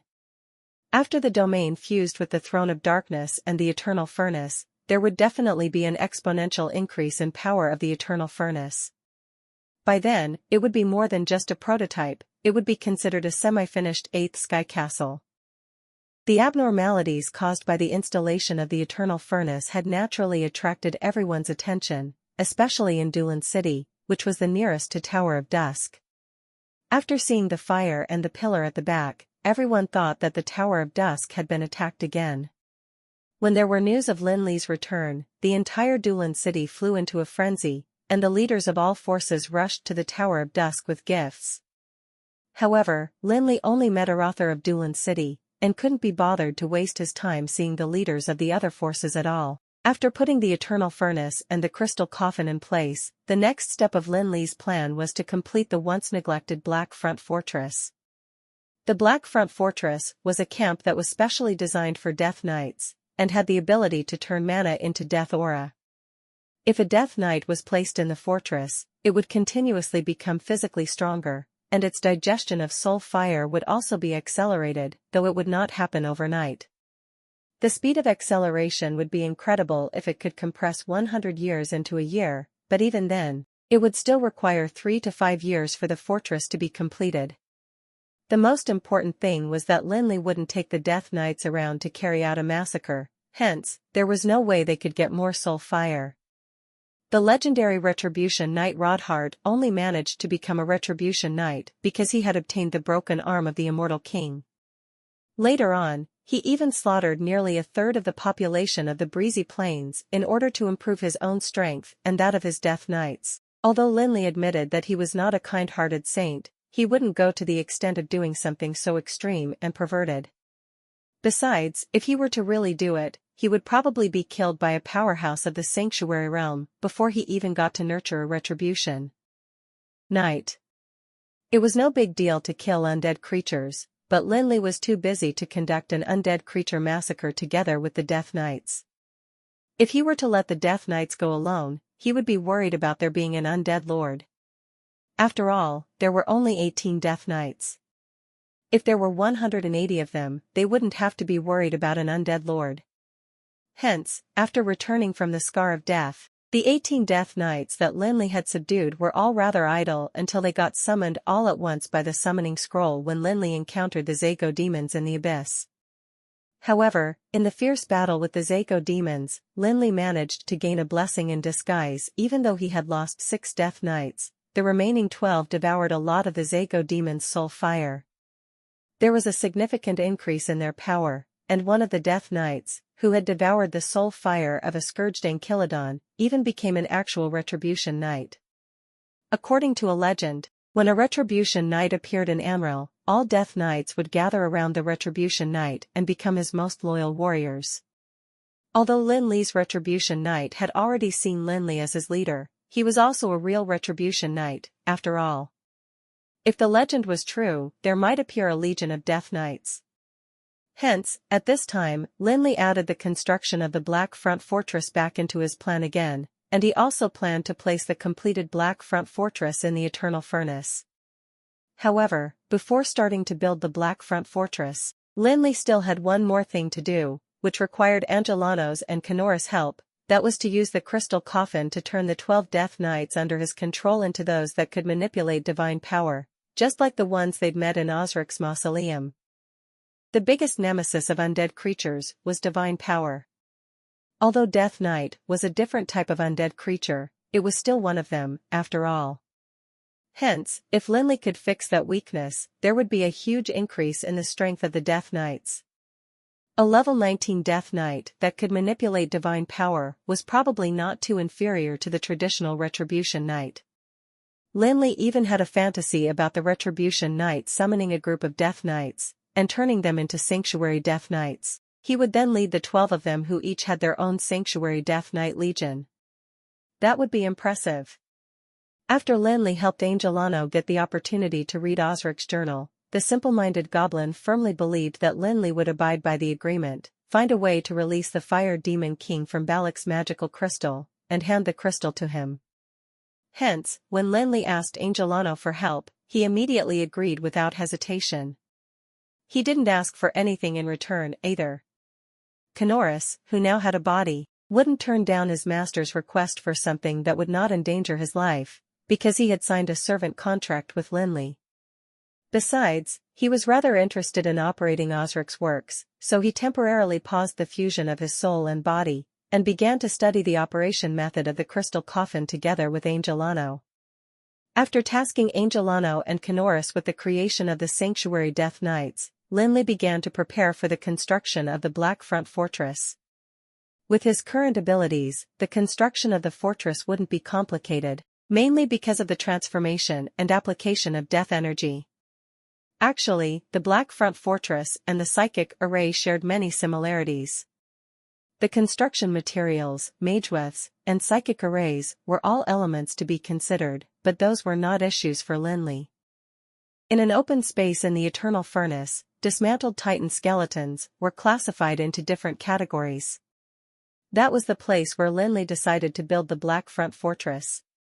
However, he couldn't spend all his time building the Black Front Fortress, because there were still plenty of things for him to handle in the Tower of Dusk. In the past few days, the news of Lin Li's return had spread like wildfire in the breezy plains, and there began to appear visitors who came from places further than the ones in the vicinity of Dulan City. The castellans of the various cities in the breezy plains, the patriarchs of the major families, the presidents of the major business unions, and the top leaders of mercenary corps, all of whom were significant figures of status, had all arrived in the Tower of Dusk to visit Lin Li. The Tower of Dusk had currently monopolized the advanced pharmaceutical industry in the breezy plains, and as the potions distributed by the Gilded Rose and Glitter Gold Trade Union were imported to other areas of the Felon Kingdom, the name of the Tower of Dusk had also risen to fame as it spread to other parts of Amrel. Amongst the major forces in the breezy plains, the Tower of Dusk had become famous, and expanded to the same level as the major business unions like the Gilded Rose and Glitter Gold Trade Union. The Tower of Dusk was like a seed of a tree that Lin Li had planted deep in the soil, and had been completely ignored by people. The tree sprouted and broke out of the soil, after which everyone began to know of its existence, but they simply looked down on it. They wouldn't step on it nor stride over it, and would merely bypass it. However, the Tower of Dusk had now become a towering tree, and even the tallest people would have to look up to it.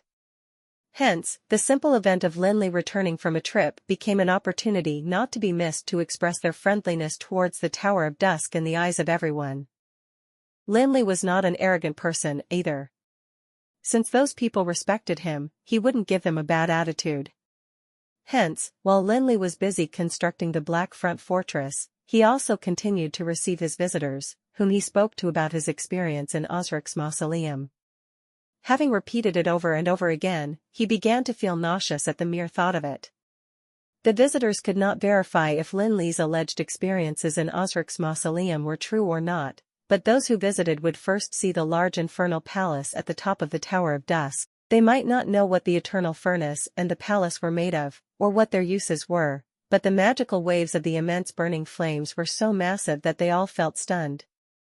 Although Lin Li left the Tower of Dusk for a shorter amount of time this time, everyone who visited the Tower of Dusk knew that he had definitely improved drastically again this time.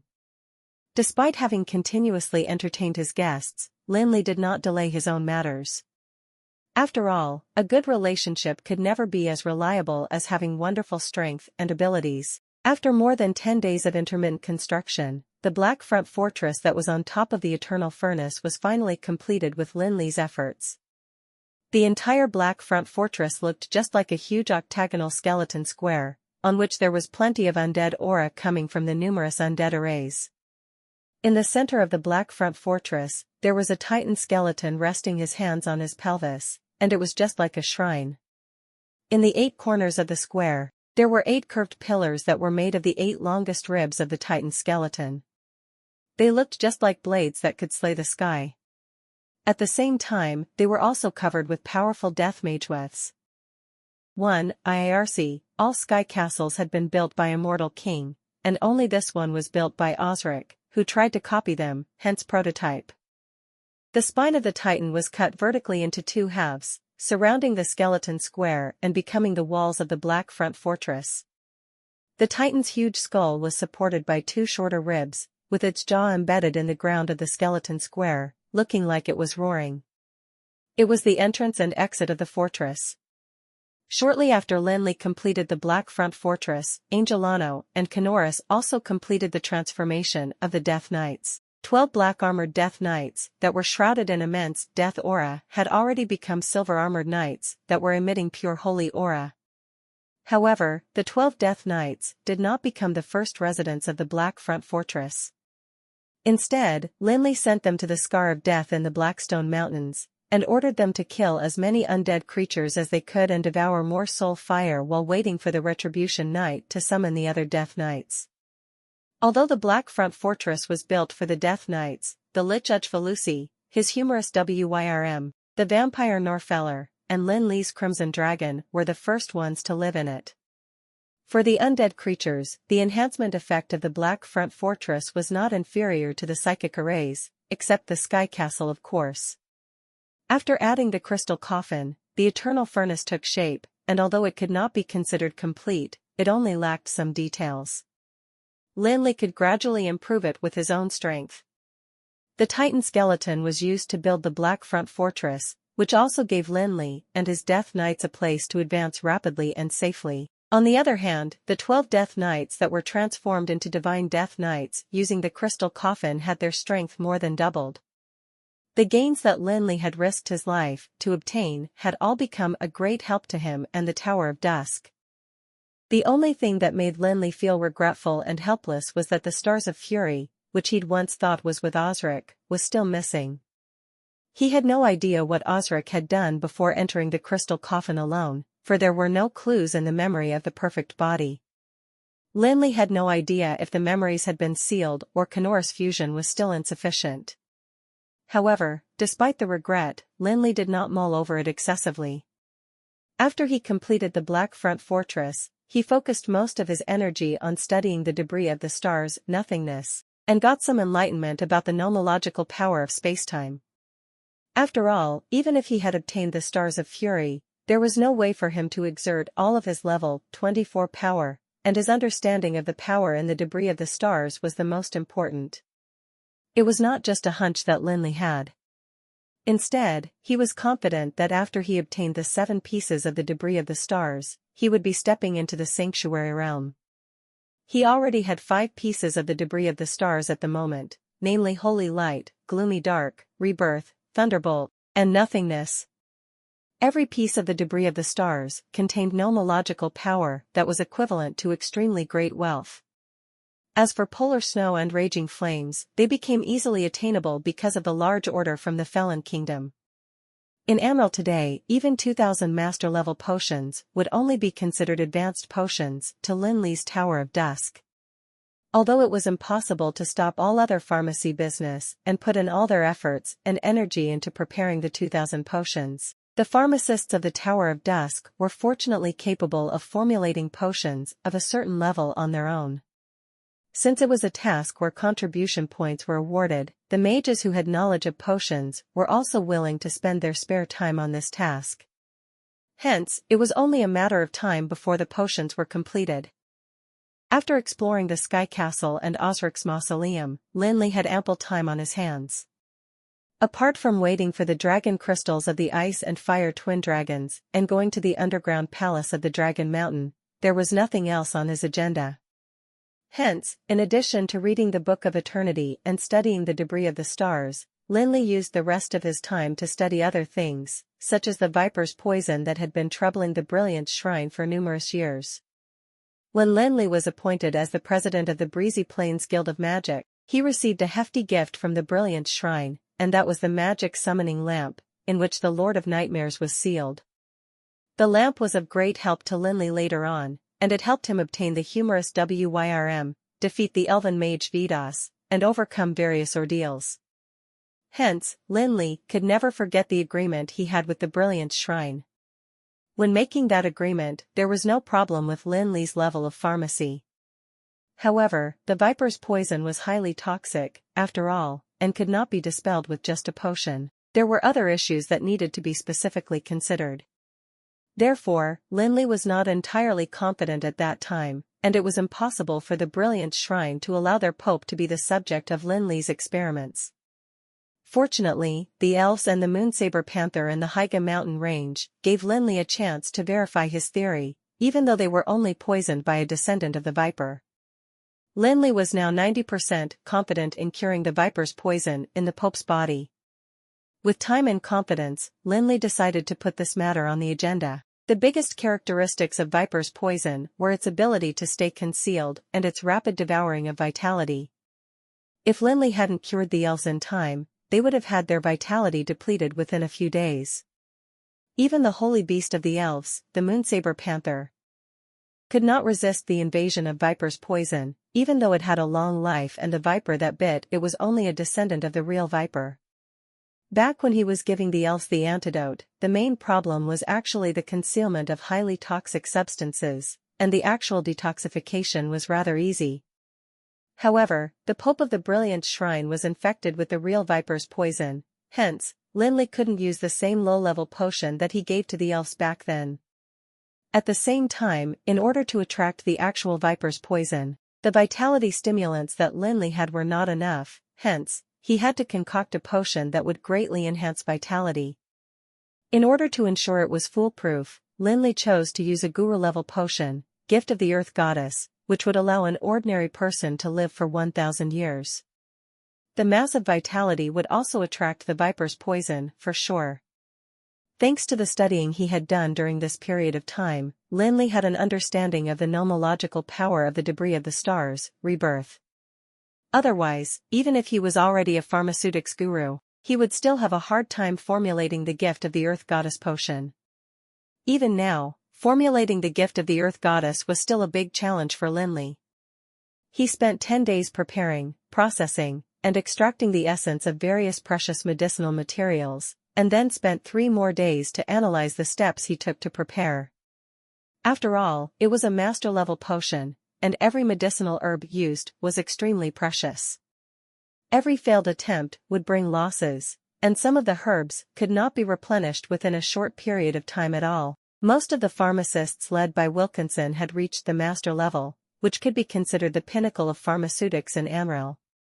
Hence, there would inevitably be some pharmacists who had become complacent, and thought that there was nothing else for them to learn in pharmaceutics.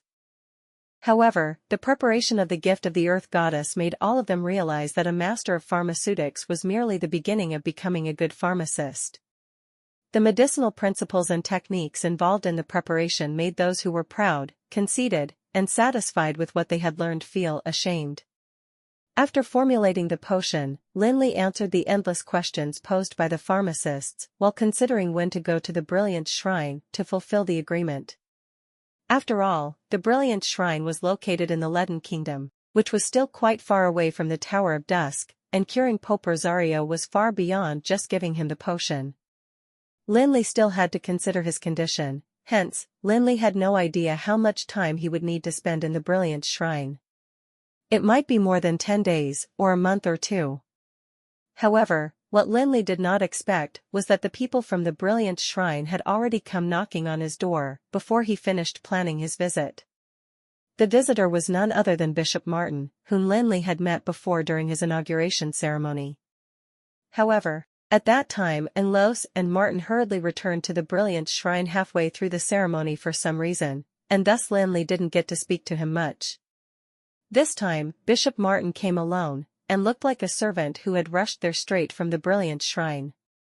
There was worry and anxiety written all over his face. President Felix, I heard that some elves had been poisoned by a descendant of the viper in the Higa mountain range and you managed to cure them. Is that true? Bishop Martin asked eagerly as soon as he saw Lin Li. After seeing Lin Li nod, his anxiety seemed to have dissipated as he immediately requested to speak to Lin Li in private. Lin Li knew that Bishop Martin wanted to talk about the original agreement. After all, the poison in Rosario's body was indeed related to the survival of the Brilliant Shrine. Even in the Brilliant Shrine, only a few people knew about it. Hence, after taking Bishop Martin to the reception room, Lin Li told the rest outside not to disturb them. He then finally asked about the specific condition that Pope Rosario was in. Archbishop Martin, could there be any changes in the viper's poison according to religion? Lin Li asked. He had heard from Los that the viper's poison in Pope Rosario was injected into his body during the trip to the Sunset Mountains with the Supreme Council. Throughout the years, Pope Rosario had been trying to suppress it with his own body. However, Lin Li was well aware that the viper's poison could be considered the most insidious and deadly poison in the world. Although it could be suppressed by the host's body, the root of the poison would not be eradicated. The stronger the viper's poison, the greater the damage to the body of the poisoned person. Over time, the toxins would accumulate, and the viper's poison would explode again.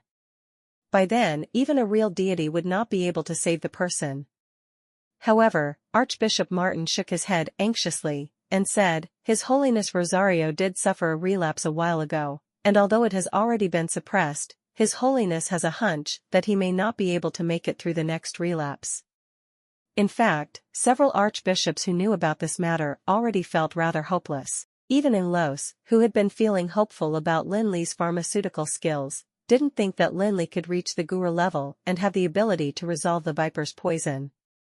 They only saw a new glimmer of hope when they heard the news of Lin Li having given the poisoned elves an antidote for the viper's poison in the Higa mountain range. Upon hearing this, Lin Li could not help but feel a sense of relief, because at least there was still some hope for Rosario's recovery. Otherwise, he might never get to return the favor that he owed the Brilliant Shrine. President Felix, I also know that the viper's poison that was in the elves' bodies is very different from the poison in His Holiness's body. I'm afraid the hunch that His Holiness has had is true, and the relapse should be happening soon. I don't know if it's convenient for you to go to the Brilliant Shrine now. Even if you can only reduce and weaken the toxin, that'll be great too, Archbishop Martin said worriedly. Although he had been in the legendary realm for many years, and was also a person of high status, the matter concerned the safety of the Pope and the existence of the Brilliant Shrine. Thus, he could not hide his worry. The Brilliant Shrine was born at the end of the Dark Age, and during that chaotic era where there were raging wars, everyone had to rely on faith to keep surviving. They had to push themselves to live on by relying on the hope that light had given to them. The doctrine of the Holy Light had soon spread throughout Amrel. Throughout the past 1,300-something years, there had been countless believers of the Holy Light in all human kingdoms other than Felon Kingdom. Be it the rich, the poor, the aristocrats, the royals, the civilians, the affluent businessmen, or the poor farmers who were struggling to survive, all of them regarded the Holy Light as their religious faith, and they would follow the guidance of the popes, spreading their faith to every part of the world. In Amrel now, only the Supreme Council that was created by the mage Duresco had the power to resist the Brilliant Shrine, but that happened only after the inexplicable decline of the Darkness Shrine. Even in terms of secular power, the Brilliant Shrine was definitely superior to the Supreme Council. Except for the Felon Kingdom, almost all kings of the human kingdoms would have to be crowned by the Pope of the Brilliant Shrine before they could ascend the throne and be recognized by the people. Pope Rosario, who was a powerhouse of the sanctuary realm, was the legendary incarnation of the Holy Light who had ascended the throne of the Pope at the age of 30. The neighbors of Leaden Kingdom, including the stubborn Felon Kingdom, had all established numerous churches of various sizes during his reign. That was a formidable feat that none of the previous popes could achieve. To the believers of the Brilliant Shrine, Pope Rosario was the embodiment of the Holy Light, especially in the sacred Leaden Kingdom. His words were just like the will of the Holy Light. Compared to him, the king was insignificant, and the Pope's approval was required for all decisions. That was also an important reason why Pope Rosario had been able to keep the news of his poisoning under wraps for so many years. If the news of Rosario's poisoning were to spread, then there would definitely be an uproar in the Brilliant Shrine. Lin Li touched his chin, looked at Archbishop Martin, and said, "Actually, before you arrived, I've already prepared the antidote for the Viper's poison. I'm just worried if there had been other changes in the Viper's poison over the years. I also have to consider the physical condition of His Holiness. Please tell me more about the symptoms of the Viper's poison relapse, and I'll see if there's anything I have to add." Archbishop Martin did come this time because he saw a glimmer of hope, but it was mostly because he felt that Lin Li might have a way to weaken the toxins in order to allow Pope Rosario to endure for a longer time. However, he did not expect that Lin Li had already formulated a potion. He was shocked so much that he thought that he was hallucinating. Archbishop Martin tried to suppress the excitement in his heart as he shivered uncontrollably. He then asked in disbelief, "You mean, you have prepared a potion that can be the antidote for His Holiness Rosario?" At the same time, he was staring at Lin Li intensely for fear that the latter would say something to disappoint him. Lin Li nodded and stared at the excited old man before saying, "I'm only 90% confident. The rest will have to depend on how the poison in His Holiness's body has changed." Using one's body to suppress the poison was an unprecedented event in the endless world. Hence, he was rather conservative with his claims, and dared not be 100% sure. However, the fact that Lin Li was 90% sure was enough to surprise Archbishop Martin. Archbishop Martin was not clueless about pharmaceutics, and after having understood what Lin Li meant, he immediately suppressed his agitation while trying to recall everything. He slowly began to describe the details of every relapse, and dared not miss out a single detail at all. The two discussed for a long time in the reception room. Lin Li finally got to understand some details of Rosario's condition, which allowed him to be more confident in curing Rosario. After coming out of the reception room with Archbishop Martin, Lin Li was about to get ready and go to the Brilliant Shrine together with him. However, he noticed that the mage in charge of reception had hurried over. "President, there is a person who claims to be a priest of the Dark Temple outside, and he would like to see you. I was afraid of disturbing your conversation, so I told him to wait in the reception room." The mage immediately froze when he saw Archbishop Martin, feeling awkward and speechless. In the eyes of ordinary people, the perpetual hostility between the Brilliant Shrine and the Darkness Shrine was caused by the conflicting doctrines and the difference in beliefs. Therefore, once the two sides met, they would definitely be at odds with each other. However, in reality, everything was about interests for both parties. Most people probably would have never guessed that the Brilliant Shrine and Darkness Shrine used to be one family known as the Eternal Shrine. Hence, Archbishop Martin didn't say much about the arrival of the people from the Darkness Shrine, not to mention, they were in the Tower of Dusk, and not the Brilliant Shrine. Even if there was a feud between them, they couldn't solve it there and then. Hence, Archbishop Martin simply smiled at the mage, and turned around to tell Lin Li that he could wait a few days. Lin Li had learned about the relationship between the Brilliant Shrine and the Darkness Shrine from Sendros a long time ago. Hence, he was naturally not surprised by the reaction of Archbishop Martin. He could more or less guess the reason the person from the Darkness Shrine came. Back in the Blackstone Mountains, Sendros had said that Lin Li should definitely visit the Darkness Shrine if he had the time. Since he only had to worry about the development of the Tower of Dusk and his future expeditions, he did have some spare time now. "President Felix, I'm Jiker from the Darkness Shrine, and I'm here to visit you on the order of the High Priest Sendros. I'd like to invite you." Upon sight of Lin Li, Jiker immediately stood up and eagerly expressed his purpose of visit. However, when he was halfway through his explanation, he saw the Archbishop Martin, and immediately tensed up.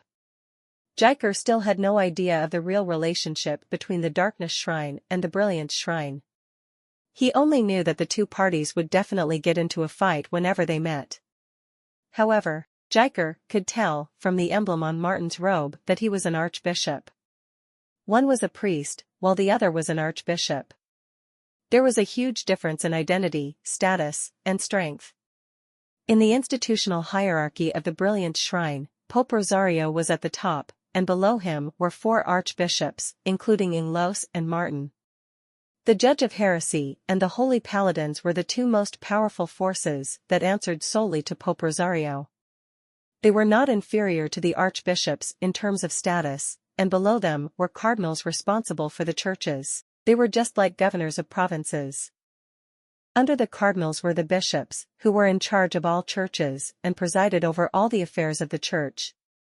The bishops usually had a certain number of priests and pastors under them. The priests were preaching the doctrine and taking in new believers, while the pastors were often responsible for the treatment of the believers or guarding the church. Thank you for watching Mystic Realms Recap. Please like, share and subscribe. Have a great day.